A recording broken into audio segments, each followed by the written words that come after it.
c'est ma meilleure amie qui m'a parlé de toi, parce qu'elle aime bien les parcours aussi incroyables. Et puis elle m'a dit, faudrait que tu interviewes un jour Jean-Baptiste Alès, je te connaissais pas. Et je découvre ton histoire qui m'a waouh, touché, quoi. Je veux dire, tu vas pouvoir en parler, mais bon, pour parler de la vitrine, t'es un athlète, t'es un champion, t'as 4 fois champion du monde de moins de 23 ans. Bon, ça, c'est la vitrine, hein. T'as eu des Ouais, records du monde aussi. Mais au-delà de ça, de la performance, tu vois, sportive, c'est ton histoire. C'est d'où tu viens, comment tu t'es forgé. euh, et je pense que ça va être intéressant de pouvoir en parler. d'accord. Donc, Donc, voilà, tu es du Burundi. alors, je suis du Burundi, c'est un tout petit pays qui est collé au Rwanda, pour ceux qui ne connaissent pas. Donc, en 93, 94, même ça a commencé avant, donc il y a eu un gros conflit entre les Hutus et Tutsis, dont je suis victime. Donc, moi, je suis Tutsi et les Hutus, ils ont tué toute ma famille et ils ont voulu me tuer à la machette. Donc, c'est comme ça que j'ai perdu la jambe à coup de machette et j'en ai pris même quatre, un sur le bras, derrière la tête et dans le dos. Avec quel âge? T'avais 3 ans, c'est ça? J'avais 3 ans. Ouais. J'avais 3 ans. Et l'image la plus traumatisante, la scène la plus horrible, c'est d'avoir assisté à la décapitation de ma mère.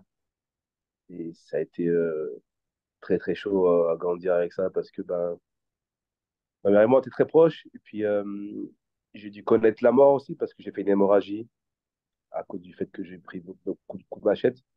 Il y avait personne qui était là pour faire un garrot pour arrêter le sang. Et puis ben, en fait, je me suis vu partir. J'ai vu le fameux tunnel et le soleil qui s'éloigne. D'ailleurs, j'ai trouvé ça d'ailleurs magnifique. Les gens parlent de la mort, mais ça restera nos plus belles images. Et je me suis réveillé après. Je sais pas combien de temps après, mais c'était vraiment comme dans un paradis. On faisait tout blanc. Je savais pas où du tout où j'étais. J'avais une sensation d'être d'être dans un autre univers et d'avoir vécu quelque chose d'inimaginable. Et il y avait pas, il y avait pas, il y avait pas de compréhension. Mais je voyais qu'il venait de se passer quelque chose de très grave et je me suis juste réveillé en plus avec ma jambe en moins. Et là, j'avais pas compris ce qui s'était passé et où j'étais. Et là, je venais de réaliser que j'avais perdu, c'est comme si j'avais perdu mon âme. Mais je suis parti la retrouver ailleurs. Il fallait refaire une connexion à mon réveil qui a duré des années Ouais. entre la vie et la mort. J'avais une partie qui était partie et une partie où j'étais là. Et c'était vraiment très compliqué à gérer. Et puis, je me suis retrouvé à grandir tout seul. Et puis, mon père adoptif, mon vrai père, il m'a mis à un orphelinat pour que je sois adopté. Mais je savais pas du tout pourquoi. Il m'a dit que j'allais aller en France, on va me mettre une prothèse. Et finalement, ben, je suis jamais revenu chez moi. Et en fait, c'était pour que j'ai une vie meilleure, pour que j'ai une prothèse, pour que j'ai la vie que j'ai maintenant. Mais c'était un geste qui est très fort parce que en tant que père, c'est difficile de se dire à son enfant, tu vas aller dans un autre pays, te faire éduquer par une autre famille et je te reverrai plus jamais. Donc c'est dur. Donc, du coup, il m'a menti en disant que tu vas aller en France et on te met une prothèse et après tu reviens. Parce que la vérité, il savait très bien que je serais pas parti. Et puis c'était trop dur pour lui de dire à son enfant, tu vas aller dans un pays, on t'adopte. Moi, je te C'est ça. reverrai plus. Donc ben, j'ai dû me retrouver à être adopté en France et ça a été un gros choc pour moi parce que ben, c'était vraiment un autre monde. T'es venu le 12 juillet 98, Voilà, c'est ça. jour de la Je suis finale de arrivé, la Coupe du Monde, France-Brésil. c'est ça, c'est ça. Et tu comprenais Et, pas pourquoi, c'est ça qui est intéressant, c'est que tu comprenais pas pourquoi il y avait autant d'engouement, de monde. Tu en connais. réalité, ouais, j'avais peur parce que j'avais l'impression qu'il y avait encore la guerre, j'avais encore vivre une guerre. Ouais, Et je voyais tous ces sauvages partout, je ne connais pas, je voyais encore avoir la guerre et tout. Je quitte mon pays pour ouais, être tranquille, pour retrouver encore la guerre. ouais, c'est ça. Et finalement, bah, en fait, j'ai pas compris, mais j'ai compris longtemps après que la France avait une bonne équipe de foot et qu'ils voulaient gagner les champions du monde. Donc, j'ai pas pu vraiment participer à la fête. Ça, c'était longtemps après que j'ai pu participer à la fête. Et Ouais, donc, du coup, bah, j'ai dû grandir comme un enfant qui devait, euh, qui devait prendre des belles choses de la vie avec obligation et je voulais pas reproduire le chemin de la guerre et le chemin de la violence, même si dans le petit village où j'ai grandi, on était deux Africains. Mes parents, ils ont adopté deux enfants et mon frère adoptif, lui, il est du Rwanda, il est Hutu et moi, je suis du Burundi, je suis Tutsi. Incroyable. Waouh. Donc, du coup, ben, on a été frères, on a grandi comme des frères tous les deux, mais on n'a pas eu de soucis par rapport à notre histoire. On était vraiment des petits, donc on a grandi normal. Et puis, Ouais. ben, mes parents, ils m'ont fait mettre au sport, surtout pour essayer de tourner la page, parce que j'avais énormément de traumatismes. Chaque fois que j'essayais de dormir, j'avais la scène de ma mère qui se fait décapiter. C'était vraiment horrible, j'arrivais pas à avoir une nuit paisible Tu pendant des faisais années. des cauchemars tous les soirs. Des cauchemars tous les soirs. Chaque Ouais. fois que je fermais les yeux, j'avais la scène de ma mère avec les hommes qui nous attrapaient. Et donc, du coup, mes parents, ils ont essayé de me mettre au sport. On a essayé de faire des séances de psychologie au départ. J'ai fait que 3 4 séances. Et puis, le fait de pouvoir faire comment on appelle ça? Enfin, comment on dit, on fait parler beaucoup les enfants à travers les dessins. Oui. Et moi, je disais à la psychologue, c'est sympa ce qu'on peut faire, mais je connais le prix et je n'aime pas essayer pour faire des ronds et des carrés et des dessins. Je préfère faire ça à la maison. Ouais. Par contre, ce que je veux, c'est qu'on m'aide à oublier ce massacre dans ma tête, ce cauchemar. Et c'est ça que je veux. De quoi il m'a dit, je vois que vous êtes un enfant tellement fort, tellement avec beaucoup de motivation, de détermination. Et je peux juste vous apporter quelque chose, c'est de vous dire que vous devez parler de votre souffrance qui est au fond de vous, parler de votre histoire à votre famille qui veulent vous écouter, les gens qui veulent vous écouter. Et peut-être ça vous fera un grand bien. Parce que garder ces choses-là au fond de vous, c'est pas bon. Donc, Ouais. du coup, je lui dis, OK, je vais essayer. Si c'est juste ça qui va me permettre de plus venir chez vous, bah, je vais Ouais. essayer. Et bien, j'ai essayé. Bah, du jour au lendemain, ma vie a changé. Et c'était vraiment incroyable parce que parfois, on vous donne une consigne, mais on l'applique, mais on ne sait pas si ça marche. Et ben, je me suis ouvert à ma mère, à mon père, ce que je n'avais pas Wow. fait jusqu'à maintenant. Ouais. Donc, du coup, bah, j'ai commencé à me sentir mieux, hein. Tous les problèmes que j'avais au fond de moi, bah, ça allait mieux. Et puis, mes parents, ils m'ont mis à faire du sport. J'ai fait du football, j'ai joué au rugby, j'ai fait du basket. Après, j'ai fait l'équitation, c'était un peu plus, on va dire, la partie thérapeutique. Ouais. Comme on dit, l'homme et le cheval, c'est une grande histoire, une grande relation. Mm. J'ai beaucoup appris avec mon cheval, sur l'humanité, sur redonner le sens à la vie, avoir retrouvé l'empathie avec les gens et me dire que, ok, j'ai vécu ça, mais je peux croire à ta bonne personne. Donc, ça a été vraiment une, une, une thérapie qui était bénéfique sans vraiment le savoir. Parce qu'en plus de ça, j'ai même été jusqu'au galop 7 et j'ai Ouais. terminé cinquième ou sixième au championnat de France avec les valides. Waouh. Ah ouais. Donc, ouais, j'avais vraiment un très, très bon niveau en tant que cavalier. Surtout, j'étais le premier noir à avoir fait Ouais. 5e championnat de France dans Waouh. l'histoire. Ah, Ça, c'était un c'est un truc de sport ouf. blanc, tu vois. Donc, du Ouais. coup, bah, j'ai découvert par la suite au collège l'UNSS. Oui. Ils avaient, et avec ma classe, on a participé au JO. On appelait ça les JO des Des collèges. collèges. Ouais. Voilà. Et avec ma classe, on avait participé au relais 4 fois 100 mètres. Mm. Et je voulais absolument qu'on gagne avec ma classe. Et j'ai été placé en dernière position. C'est la position la plus perplexe. Si tes copains, on Le est finish. quatrième ou cinquième, tu peux essayer Ouais. de rattraper tout le monde pour faire un podium. Du C'est coup, ça. ben, j'ai fini par rattraper tout le monde et on a gagné la course. Et c'est là que quand je suis arrivé au collège, vu que j'étais, j'ai énormément été visé par le racisme et Ouais. la méchanceté de l'enfant, hein. J'avais droit à énormément de choses. Des cris de singe, Bamboula, c'est un nègre, Bamboula, tout ce que tu veux, balancer des bananes, et, enfin, c'était vraiment chaud, chaud, chaud. Donc je me dis, je vais me cacher, je vais cacher mon handicap. Je suis mal vu avec ma couleur. C'est pareil, au collège, on était 600 élèves contre Ouais. deux Africains, mon frère et moi. Donc c'était comme en prison, c'est chaud. Et, euh, C'est pour ça que tu mettais et un ça, pantalon, du coup. Tu mettais un pantalon pour cacher. c'était toujours en pantalon, Ouais. En jamais l'enfant été, de l'histoire, aussi, pareil. Ouais. toujours.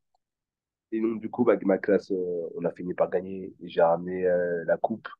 Et là, mon prof de PS, il passe dans les vestiaires. Parce que moi, dans les vestiaires, je me préparais jamais ou je me changeais jamais devant mes camarades parce qu'ils ne devaient pas savoir que j'avais une prothèse.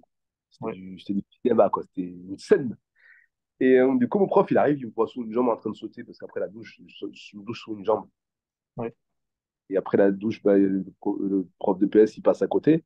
Et là, il me voit sur une jambe, il me dit, mais waouh, qui t'a la jambe? T'es unijambiste? Je dis, bah ouais, j'ai une prothèse. Il fait, c'est incroyable, tu es handicapé, j'ai jamais su, parce que personne ne savait, même les professeurs, ni rien. Et il y avait sûrement aussi un mal-être, quoi, à cause de ce que Ouais. lui-même montrait. Donc, je disais rien. Donc, du coup, il m'a dit, c'est incroyable, je vais te présenter à toute la classe, parce que là, grâce à toi, on a gagné cette coupe. Et je veux qu'on dise à tel point, tu es un champion, mais pas n'importe quel champion. Et du coup, bah, moi qui vais être discret avec ça, cette pathologie, bah, toute la classe a dû savoir, tout le collège a dû savoir. Et là, après, j'ai eu du respect, j'ai été admiratif et les élèves ils se Ouais. moquaient plus de moi et ils ont vu que j'étais un noir, mais j'étais le meilleur et handicapé en plus. Ouais. Donc, du coup, ça a changé. Et puis après, le prof de PS, il m'a dit, JB, tu as un talent fou de faire une carrière dans le haut niveau, de champion du monde. Du coup, bah, écoute, si tu me dis ça, je vais essayer. Donc, je me suis inscrit dans un grand club à Montélimar, Ok. le grand club de la ville. Ouais. Et j'ai adoré parce que ma première séance d'entraînement, c'était, je me rappelle, mon entraîneur, il m'a demandé de faire plusieurs tours de terrain pour voir un peu mon potentiel. Et qu'en fait, chaque fois que je faisais un tour, deux tours, trois tours, je me suis reconnecté avec mon histoire du passé avec ma mère. Ouais. En fait, on a essayé de courir pour faire les retours. On a Mm. dû courir à 40-50 mètres. Et donc, du coup, bah, quand je faisais plusieurs tours du terrain, j'avais la sensation que les retours ne me rattrapaient pas avec ma mère.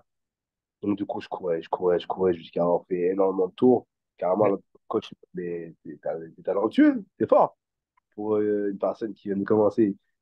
Et pareil, j'avais pas de prothèse spéciale en carbone pour courir, donc j'étais avec ma prothèse de marche, pareil, j'étais discret, je voulais pas trop qu'ils voient que je suis handicapé. Et je voulais montrer quand même que c'était moi le meilleur, même si j'étais handicapé. Et finalement, bah, 6 mois après, je me retrouve à gagner avec les valides, chez les minimes, chez les juniors, soit en longueur, au lancer de disque, au lancer de marteau, je faisais tout, soit à la perche, soit à hauteur. Euh, et du coup, bah, je me retrouve à être qualifié par rapport à mes résultats que je faisais avec les valides par la fédération handisport, au championnat du monde de moins de 23 ans en Ouais. Irlande. Du coup, ils m'ont appelé, ils m'ont dit voilà, on a vu vos résultats avec les valides, on aimerait bien vous sélectionner pour faire le championnat du monde. Ça vous intéresse? Je dis, bah oui, avec plaisir. Moi, je ne connais pas du tout la fédération handisport, ni les championnats avec les handicapés. Pour moi, je suis handicapé, mais je suis comme tout le monde. Ouais. En fait, je suis allé, et puis j'ai adoré ce nouveau challenge, ce nouveau Mm. championnat qui a des concurrents comme moi. Et j'étais fier de représenter la France aussi, parce que c'était la première fois que je mettais le maillot bleu, blanc, rouge. Mm. Et finalement, j'ai gagné, j'ai fait 3 médailles d'argent sur 100 mètres, sur longueur et dans le disque. Et Incroyable. quand je suis revenu à la maison, on a fêté ça avec la famille. Et mes parents, ils étaient contents, ils ont vu que j'étais épanoui dans ce que je faisais, et puis Mm. ça allait sûrement être mon avenir. Et finalement, ben, j'ai dit à ma mère, l'année d'après, je vais m'entraîner plus dur pour être champion du monde. Ouais, je pense bien. Ma mère m'a dit, écoute, c'est ton souhait, je t'encourage. Et du coup, ben, je me suis entraîné dur et j'ai fait qualification au championnat du monde. En plus, à New Jersey, moi qui étais fan Oui. de la culture américaine, des États-Unis, des films, tout ça, ben, Mm. j'étais encore plus excité de me dire que je vais aller au championnat du monde aux États-Unis. Et j'ai fait champion du monde en saut en longueur et vice-champion du monde en 200 mètres. J'avais accompli mon challenge. Et finalement, ben, pendant 4 ans, j'ai fait 4 fois champion du monde en saut en longueur, Énorme. au du monde. Et Incroyable. après, ben, je me suis retrouvé à faire les qualifications pour les JO valides très rapidement, valide paralympique en 2012 à Londres. Ouais. Et j'étais très jeune, hein, j'avais 19 ans, j'étais parmi les plus jeunes. C'était vraiment un championnat incroyable parce que c'était la première fois que je me retrouvais avec autant de public. J'ai sauté devant 82 000 personnes. Je me sentais petit, je me sentais, Énorme. c'était vraiment très incroyable, impressionnant. Ouais. Et surtout quand tu demandes la clap devant, la clap, c'est quand tout le monde t'encourage. Ça doit être quelque chose. 90 000 personnes jouent Ouais, le jeu, j'adore. c'est Ça. ça donne des frissons, ça te donne des. Ouais. Donc voilà, j'ai pas pu faire une médaille parce que je termine quasiment deuxième de ma catégorie. Moi, ma catégorie, c'était T44 à l'époque. Et en fait, il s'avère que la catégorie T42, c'est qu'ils sont amputés fémorales, la cuisse. Ok. Ils n'étaient pas assez nombreux pour faire la finale sur longueur. Ils étaient 4, 5, un truc comme ça. Et donc, du coup, ils ont été rajoutés avec nous à dernière minute. Et c'était très compliqué parce que le but, c'était celui qui faisait le plus de points qui gagnait. Ouais, Alors que normalement, sur longueur, c'est celui qui va plus loin. vraiment, ouais, c'est ça. On se retrouve à avoir une nouvelle discipline, une nouvelle compétition en direct sans savoir comment la gérer. Parce qu'en fait, C'est marrant. par rapport au record du monde de ma catégorie, Ouais. ça vaut tant de points par rapport à la perf que tu fais. Hmm. Eux, c'est pareil. Par exemple, le record du monde de T44 à l'époque, T42 en PT fémoral, c'était en gros 5,90 m. Ouais. Et nous, c'était 7 mètres. Donc, du coup, bah, c'était compliqué en termes de. Il fallait calculer les points pour être devant la personne. En fait, je termine sixième finaliste, mais je termine deuxième dans ma catégorie.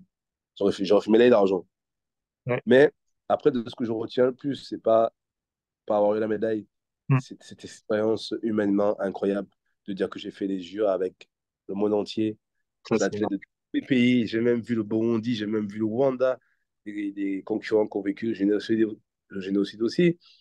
Et puis, ce qui m'a beaucoup touché, c'est de me dire que on vient tous de différents continents.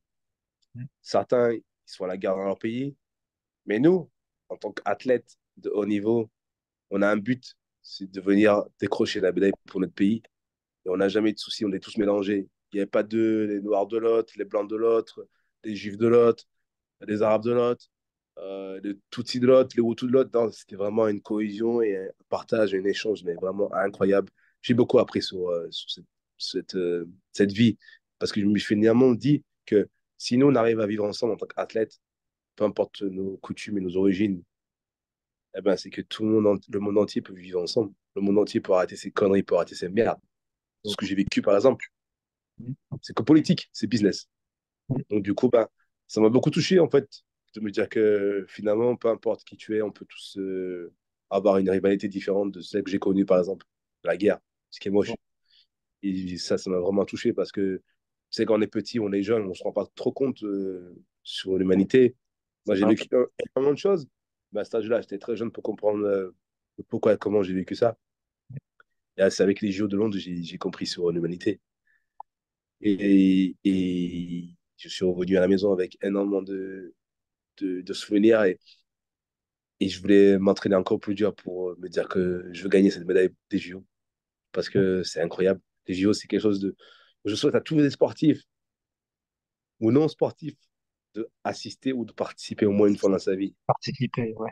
C'est déjà, c'est déjà C'est ça, gagné et participer. C'est un privilège déjà de c'est un participer. privilège. Ouais.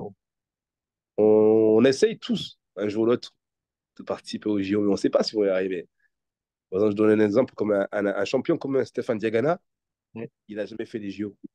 Pourtant, il court en 47 et quelques, Ouais. ou 400 et C'est ça.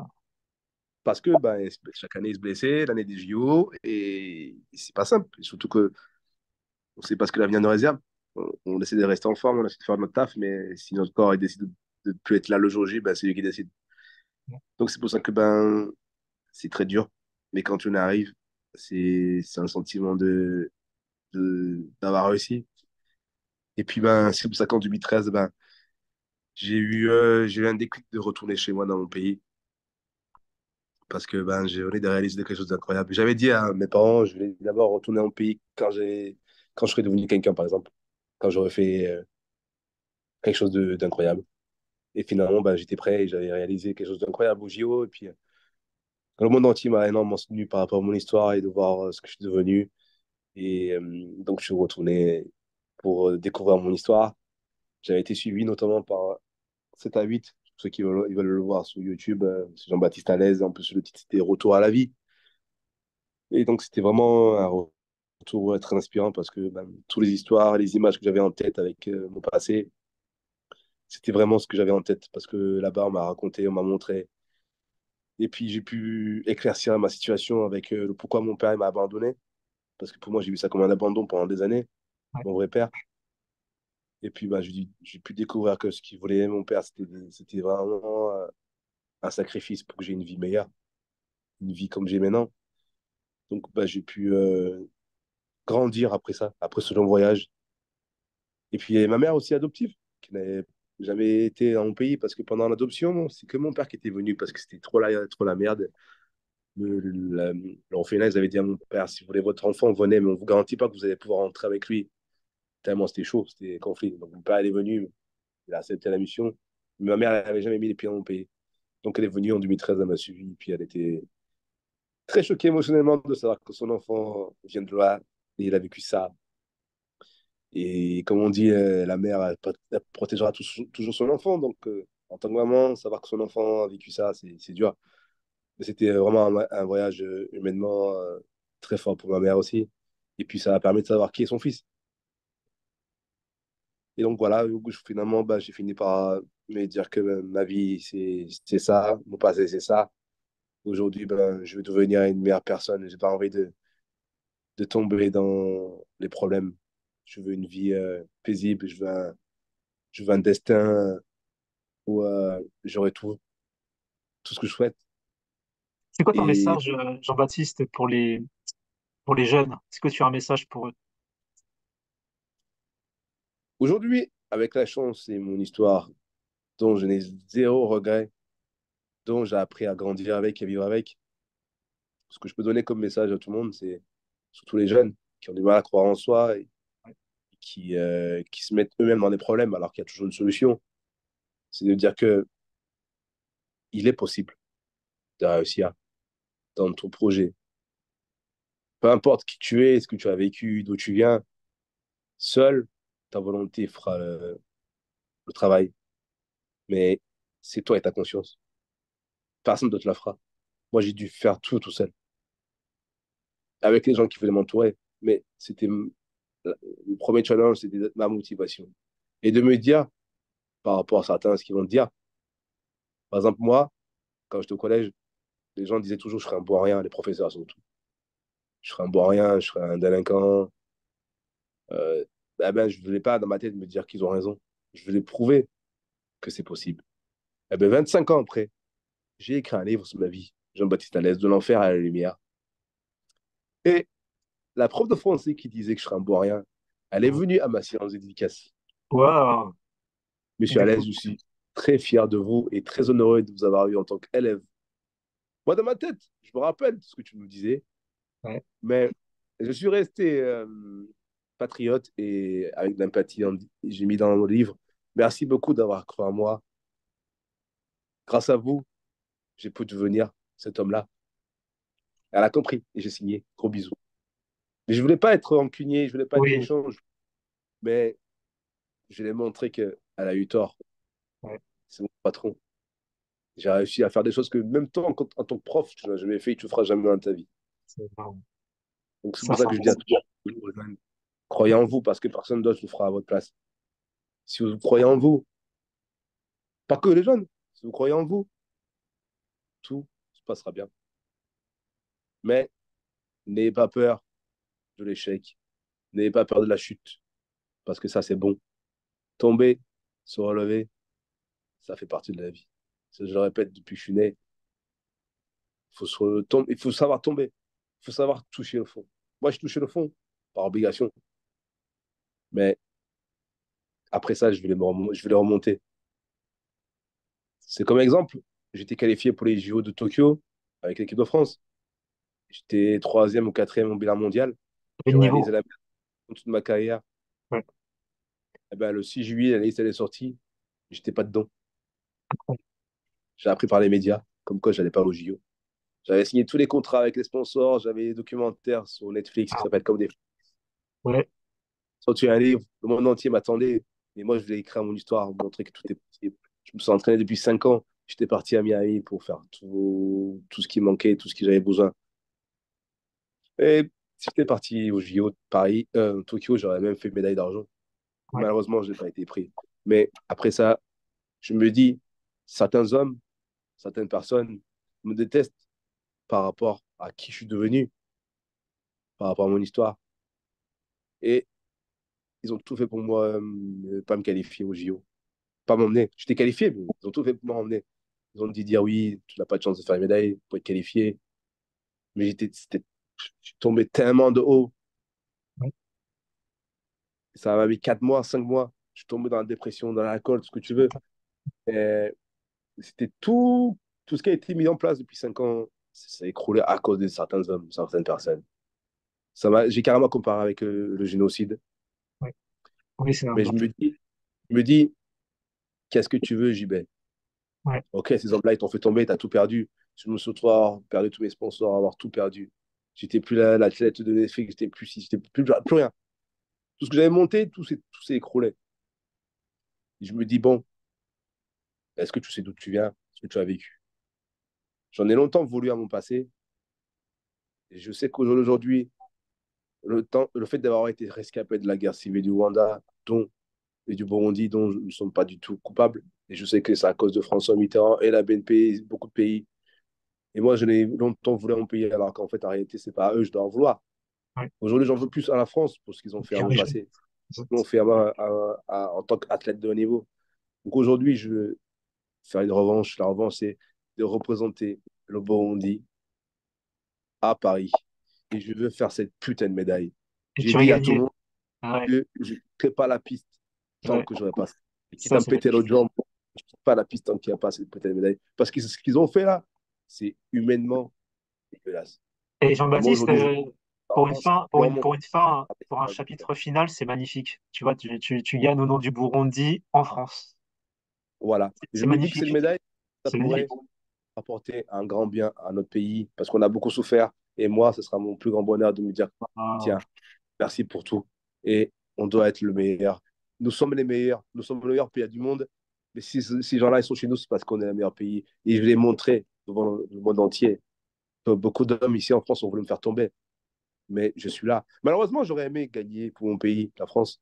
En France, j'aurais aimé faire les JO à Paris. Parce que tous mes contrats, ça aurait été ici. J'ai juste tout perdu. Là, ils m'ont fait niquer ma carrière, niquer ma life.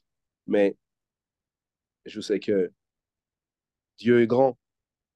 Je suis l'enfant du bonheur. Je suis l'enfant de Dieu. J'ai été destiné pour être là à Paris avec le Burundi. Tout est écrit dans la vie. Moi, je pense que rien n'est au hasard. Si je n'ai pas décroché cette médaille olympique pour la France, c'est pas pour rien. ouais, Mais par contre, là, je suis prêt à la faire à 1000% pour le Burundi. Et je pense que ce sera la plus belle histoire à écrire que gagner pour la France à la maison. Et après ça, on fera un film. Et j'espère qu'on fera le plus beau film de l'histoire, encore mieux qu'Hotel Wanda. ouais. Et voilà. Et je pense qu'après ça, je pourrais me reposer en paix. C'est presque comme si, après ça, je pourrais limite remourir une deuxième fois et refaire une autre vie. Parce que j'aurais réalisé tout ce qui est impossible par rapport à qui je suis et d'où je viens. Ouais. Voilà. Ouais, ouais. Ben, en tout cas, je te remercie beaucoup, Jean-Baptiste, pour tout ton message. Et comme tu te dis, tu vas te concentrer après sur le futur. Ouais. Après, j'ai un autre message à faire passer pour les gens Ouais, qui ont cette partie mauvaise, jalousie, haineux.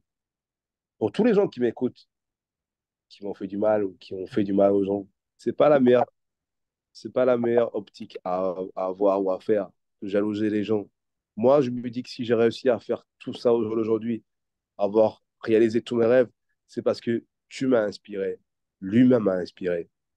Je t'ai vu réussir et moi, je me suis dit, moi aussi, je vais réussir. Mais à aucun moment, je t'ai jalousé. À aucun moment, je me suis dit, ah, putain, quel enculé. Oh, il a fait parce qu'il a des lettres de vue, parce que si, ça. Non. Moi, je me suis inspiré de toi. Parce que toi, tu es bon. Et moi, je vais être encore au-dessus de toi. Les gens qui perdent leur temps à jalouser ou à faire tomber leurs camarades ou à mettre des bâtons dans les roues, c'est vraiment pas la meilleure image à faire parce que moi, je n'ai jamais eu cette optique-là d'être méchant envers les gens ou de vouloir me venger ou vouloir gagner en trichant parce que l'autre est meilleur. Non, j'ai toujours eu, j'ai toujours fait en sorte d'avoir la meilleure version de moi-même 2.0. Et ce que je dis à l'humanité, c'est perdre pas votre temps d'être méchant, d'être jalouse. Non. Et un bon profit d'être une bonne personne parce que c'est pas la meilleure chose à faire. Parce qu'aujourd'hui, exemple, si la fédération française ou le gouvernement français m'a détesté parce que je suis un noir, parce que si, c'est ça, ça, demain, quand il y aura 0 médailles au JO à Paris pour l'équipe de France et que moi je n'aurai pas le Burundi, eh ben, il y aurait du regret. Mais si on aurait pris le temps d'échanger, de travailler ensemble, de me dire que je vais pouvoir les aider là-dessus, ça, eh ben, on n'en serait pas là. On aurait eu une belle aventure. mais Mais pourquoi, tu sais, regarde, pourquoi, pourquoi ils t'ont, enfin, toi tu sais pourquoi, mais est-ce ils t'ont envoyé une lettre? Ils ont dit pourquoi tu t'as pas été sélectionné? Parce qu'en réalité, tu déduis à moi-même de ma non-sélection, c'est problème politique et racisme. D'accord. Et ils, ne supportent, ils me détestent, moi, parce que je dis la vérité. Mais comment tu peux m'en vouloir à moi alors que vous m'avez fait oublier à la pire des misères? Ils n'ont jamais été payés quand j'ai fait champion du monde. Moi, je te dis, si vous voulez pas, les gars, continuer à travailler avec moi, à me soutenir, eh ben, je partirai ailleurs. Eh ben, ils m'ont dit, casse-toi. En gros, on va te faire enculer. En gros. Et ça m'a fait mal parce que je me dis, moi, avec tout ce que j'ai ramené pour mon pays, Ah oui. la Oui. fierté, la Marseillaise chantée, le maillot mouillé, les blessures, je me dis, ah, c'est comme ça que les humains te jettent du jour au lendemain. Je me dis, ah ouais. Et moi, je veux pas qu'on ait cette image-là. Je veux qu'on ait une vie meilleure. Si moi, j'ai vécu la pire des horreurs et que j'ai réussi à avoir l'image de l'homme qui est bon, l'homme qui est pas bon, agressif, méchant, criminel. J'aurais même pu devenir le plus grand des criminels, pire que Pablo Escobar. J'ai tout perdu. Qu'est-ce qui m'empêche de continuer dans cette nouvelle vie? Oui. Je connais personne ici, moi. C'est Mes ça. parents adoptifs, c'est mes parents, mais c'est pas ma famille. J'ai tout perdu. Oui. Donc, il est possible d'être dans une bonne optique, d'être une bonne personne, que d'être une mauvaise personne. Mais c'est juste une question de philosophie. Soyez bon et pas mauvais. Quand on est bon, il ne nous arrive que des bonnes choses. Voilà, c'est tout ce que j'ai à souligner pour la fin du message. T'as des La vie est belle. La vie est belle, pourquoi la gâcher? ah ouais. Et la vie est une belle merde. Faut pas être toujours être dans des problèmes ou être que dans du bonheur. Voilà pourquoi j'appelle ça la vie est une belle merde. La merde pour moi, c'est le génocide, j'ai perdu ma jambe, ils ont tué ma mère, ils ont tué toute ma famille. Mais le bonheur, c'est ce que je suis devenu après. Mais un bonheur, ça se crée, c'est pas naturel. Chaque personne peut avoir un bonheur. Même ceux qui sont en Palestine, certains enfants, certains adultes sont heureux, alors que c'est pire que nous en France. Et on doit se contenter de ce qu'on a et non pas voir ce qu'il y a à côté. Mais la joie de vivre, il n'y a pas de prix. Tu as la joie de vivre, tu auras une vie meilleure. Bah, c'est mon sourire qui m'a fait devenir ce que je suis devenu. Sans mon sourire, je ne serais peut-être pas. J'ai refusé et je me suis surtout battu contre cette haine que j'ai contre mon pays, contre certains hommes, pour en transformer en bonheur. Mais tu as vu jusqu'où me demander? Est-ce que moi, je me suis demandé à moi-même de me dire que JB, tu ne dois pas continuer dans ce chemin, tu dois prendre un meilleur chemin, le chemin du bonheur, le chemin où il n'y a que des roses sur ton chemin, pas le chemin où il n'y a que des armes, des machettes et du sang, ou de la jalousie ou de la haine. J'ai pris un chemin où il n'y a que des roses, roses blanches, rouges, chemin de l'amour et de la liberté.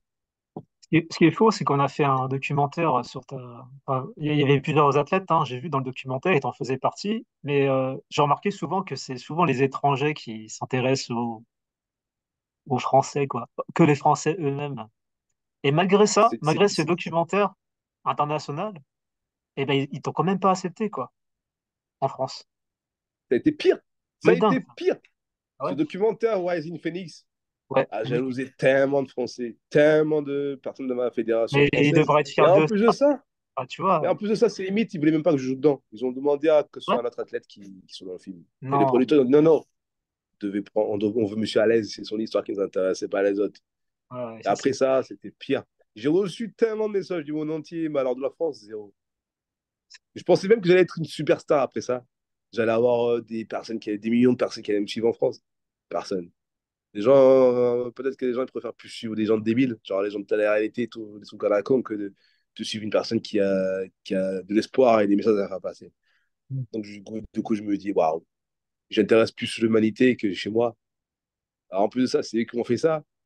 Et j'ai eu zéro pardon et zéro excuse. Moi, j'aurais aimé que Macron m'appelle pour me dire, Monsieur Hayes, on s'excuse pour ce qu'on a fait à votre famille, à votre passé et à votre carrière de sportif de haut niveau pour la France. Et merci pour ce que tu as fait. J'aurais aimé. Macron, Hollande, Sarkozy, tout ça, tous ces gens-là. qui salissent le monde, qui salissent l'humanité. Moi, j'ai appris un truc. Le pardon, ça n'a pas de prix. Ouais, Et un pardon, ça peut tout changer. exact. Mais ces gens-là m'ont jamais dit pardon. Et moi, malgré ça, je dois rester une bonne personne. Ouais. Parce que je sais ce que c'est que la guerre. Je sais où est-ce qu'on va en finir. Et je sais qu'à la fin, il ne restera plus qu'un. Alors pourquoi faire la guerre? Qu'à la fin, on meurt tous. Non, c'est moche. C'est pour ça que là, je vois, on est à bord d'une troisième guerre mondiale. Tout le monde rigole. Ces politiciens qui sont soi-disant intouchables. Hey, quand il y a la guerre, c'est la merde. Personne n'en sortira vivant. Personne. Ce qui est Donc, dingue, je veux toi, pas qu'on en arrive là. Je veux t'as pas qu'on arrive là. t'as vraiment vu les deux côtés, quoi. T'as vu la guerre et t'as vu l'union des pays. T'as C'est vu ça. vraiment les deux facettes. C'est un truc de fou. C'est ça. J'ai vraiment. Moi, je voulais aider la France à changer de mentalité, à avancer sur d'autres thématiques. Parce qu'il est possible de se concurrencer hautement qu'on s'entretuer. Il est possible de faire du business où tu viens chez moi en Afrique, tu prends 50% et tu me donnes pareil. Mais c'est pas, tu viens, tu prends tout et tu te caches chez toi. Non. Il est possible de vivre ensemble, de s'entendre. Mais comme on dit, on en arrive toujours au même sujet. Il faut toujours faire en sorte d'être une bonne personne. Et c'est là qu'on fera des bonnes choses. Moi, demain, si je dois être président pour mon pays, pour la France, pour le Burundi, je sais d'où je viens, je sais ce que j'ai vécu. Je sais ce que le peuple a besoin. Déjà, un, c'est la joie de vivre.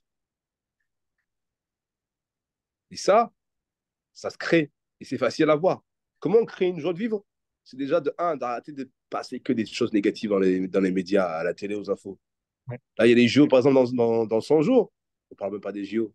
Il y a C'est vrai? zéro ambiance olympique. Tu ne sens même pas qu'il y J'ai a vu, les JO à j'ai Paris. vu aucune communication dessus. Tu sais, même dans les rues, il n'y a pas d'affiche, il n'y a pas de. Tu sais, normalement, il y a des trucs, quoi. Tu sais, il n'y a rien. Ça, c'est Ah, triste, mais je quoi. dis, t'arrêtes à la gare de Stade de France, là où je vais faire la finale en son longueur Ouais, et le sprint. C'est là où il y a le stade olympique. ouais, Ah, moi, tu passes devant, tu te dis, waouh, il y a les JO ah dans ouais, 100 jours, c'est incroyable. Tu sens rien du tout. Tu sens rien du tout. Comme si rien à voir cette année. ouais. Ah, par contre, pour parler de le droit des femmes, l'IVG, machin, on est fiers, premier au monde, de machin. Arrêtez, arrêtez. Ça. Faites les bonnes choses, les choses basiques, classiques, et après on en parle des choses. Aujourd'hui, il y a une femme qui se fait violer en France, il se passe rien. La femme, elle souffre, elle finit par se suicider. Alors pourquoi vous parlez de ces lois-là? Pourquoi faire? C'est quoi l'intérêt? Mm. Non, c'est que des images. Faut dire que Macron, il a fait une loi avant que, tu vois, il a fait un truc de bien. Ça. Mais en 10 ans, c'est pas énorme, hein. Ouais, Tu vois. Donc, c'est pour ça que c'est très compliqué. Les... Moi, j'ai appris un truc. La vie est simple. Un, kiffe ta life. Deux, tu dois savoir pourquoi tu es sur cette terre et qu'est-ce que tu es venu faire. Et là, c'est parfait. wow. Ouais, ça, c'est le plus important. Demain, si je devais rencontrer, exemple, des gens qui m'ont fait cette souffrance, cette douleur Ouais, pendant les années, je vais même mourir avec cette histoire dont on m'a infligé. Je t'avoue, des fois, c'est pas simple parce que je me bagarre constamment. Mais dans une bonne bagarre, pas dans une mauvaise ouais, bagarre. Des fois, j'aimerais me venger en mal, mais je veux pas. Je m'interdis à moi-même. Je m'interdis à moi-même. Quand la personne elle est méchante avec moi, c'est pas grave, t'es le meilleur. Quand la personne traite de bamboula, c'est pas grave. Moi, je sais que j'ai pris plus de soleil que toi, mais c'est pas grave. Jamais je rentre dans le sujet, jamais je rentre dedans. Parce que j'aimerais, moi, ce serait mon plus grand rêve. Déjà, un, ce serait de créer un métier qui n'existe pas. C'est un métier où, quand tu viendras me voir, tu me parles de tout ce que tu veux, de tous tes problèmes. ouais, Et quand je veux que tu sors de mon bureau, je veux que dans ta tête, tu as capté un truc pour ton ouais. avenir. Voilà, c'est ça que je veux. Je veux aider les gens. Les gens, ils m'ont beaucoup aidé. Ma famille adoptive m'a aidé, ma famille d'Afrique qui m'a aidé. Donc aujourd'hui, je veux aider en retour. Et je veux, c'est mon rêve, c'est trop tard maintenant, je pense qu'on est. C'est compliqué. J'aimerais qu'on ait un monde meilleur comme le mien. Ce serait mon plus grand rêve. Faire un monde comme le mien. C'est pour ça que tu habites aux États-Unis. Est-ce que enfin, c'est comment là-bas l'ambiance par rapport à la Comme moi. France? Surtout à Miami, comme moi. Ouais, Une ambiance chaleureuse, une ambiance où les gens travaillent parce qu'ils savent qu'il y a de l'argent, une ambiance où le gouvernement, ils aident leur peuple, une ambiance où tu es libre, tu es égaux. Et la fatalité, on en parle. Et puis, il y a le soleil. Le soleil, ça change des vies, c'est toute ça. l'année. Et voilà. Et puis, je me sens libre. Je me sens comme tout le monde. Je me sens comme un homme. Ici, non. Ici, je me vois comme un noir handicapé. Et pourtant, j'ai fait les choses dans ma vie, hein, pour avoir cette étiquette-là. Moi, j'aurais aimé avoir l'étiquette du champion, de la star. Non, j'ai une autre étiquette. Et au pire des cas, j'ai pas fait ça pour que je sois connu ou pour que je sois une star. Moi, j'ai fait ça pour me prouver à moi-même que tout est possible. Maintenant, je suis pas connu, ou le peu de gens qui me connaissent, c'est pas grave. Bon, moi, c'est la qualité, c'est pas la quantité. C'est pas les gens débiles qui me connaissent, c'est les gens qui ont été touchés par mon histoire, les gens qui me soutiennent. Mais c'est quand même fou quand même de me dire que j'en ai 32 au jour d'aujourd'hui et me dire qu'en fait, on me fait passer pour un mytho avec mon histoire. Tous les gens pensent que je suis un menteur. Mais non, mais c'est prouvé. Je veux dire, voilà, Voilà pourquoi je suis pas connu. Voilà pourquoi personne ne me connaît, pourquoi je suis pas connu. Même les producteurs, moi, j'en rêve de trouver une grande production. ouais. Mais je trouve pas parce que je suis soi-disant le mytho à mytho. C'est trop vrai pour y croire. Ouais, c'est Franck Leboeuf, il devait faire un documentaire sur toi. Franck Leboeuf, ou pas du tout? Comment? Franck Leboeuf, tu sais, le joueur de football, Franck Leboeuf, Oui. il devait faire un documentaire, non, sur toi? C'est pas Bah, lui? tu sais, j'ai appris un truc. Le français, il parle beaucoup, Il parle beaucoup, mais mais il fait rien. exact. Ouais, Que des grandes gueules, que des grandes gueules. ouais. Donc, tout le monde va parler, si, ça. Il n'y a rien eu. Y a rien- Et encore mieux, tout est écrit, hein. Si je ne dois pas faire ça avec une compagnie française, c'est qu'il y a une raison. Donc, je serais plutôt plus chaud de faire ça avec une grande compagnie mondiale, connue, genre États-Unis, tout ça. Ouais, Parce que je veux que mon histoire, elle est mondialement ouais. connue. Elle est même plus connue aux États-Unis qu'ici, hein. Tous les Américains ils ont vu au Rwanda. Tous. Quand je leur dis, vous connaissez au Rwanda? Il fait Oh my God! Oh wow! Et je suis directement un dieu pour eux, directement, et je suis considéré alors juste voilà. Puis je peux comprendre. Moi, personnellement, demain, je connaîtrais un mec comme JB. Jamais je le ferais ce que certains ont fait ici. Je le considère de ouf. Ce serait mon meilleur ami. Merci à toi, Jean-Baptiste, hein. Un Allez, grand plaisir un plaisir. d'avoir échangé avec toi. À très Un vite. plaisir. Allez, ciao, Salut. ciao, bonne journée.